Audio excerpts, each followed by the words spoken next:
Hello, DES1. This would be a quick, simple little showcase of the code behind my turret and the turret itself. As you can see right now, I am not in the radius of the 4 turns laid out in front of you, and so they're not going to lock onto me. But once I do step into the radius, which is like right around here, they'll look at me, Ow. and then they'll start looking, they'll start following me around as I'm running around them, and then they're going to shoot when they get me. Ow. I Ow. get shot, Dead. and then I die, right? And whenever I'm not in the radius, oh, well, if you die to them, it'll start grabbing you still for some. How to fix Ow. that? There we go.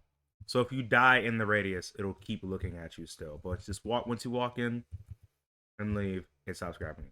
Now let's see the logic behind that. So this is the actual event graph logic.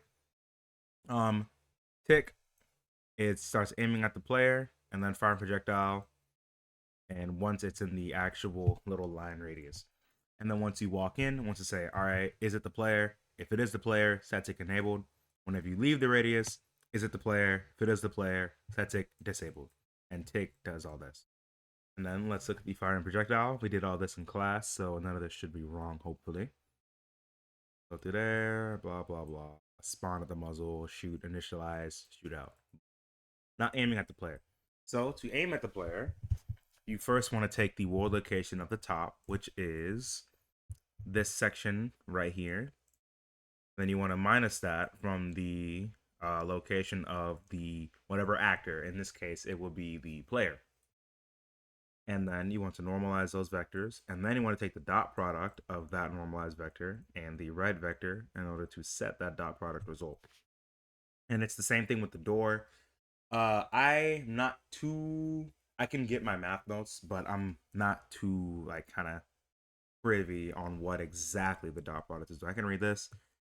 Boom. Turns the dot product of 2 vectors. Simple. Then you want to say, all right, if that dot product result is less than 0, you want to lock on to the player. And then this basically is just for the rotational purposes.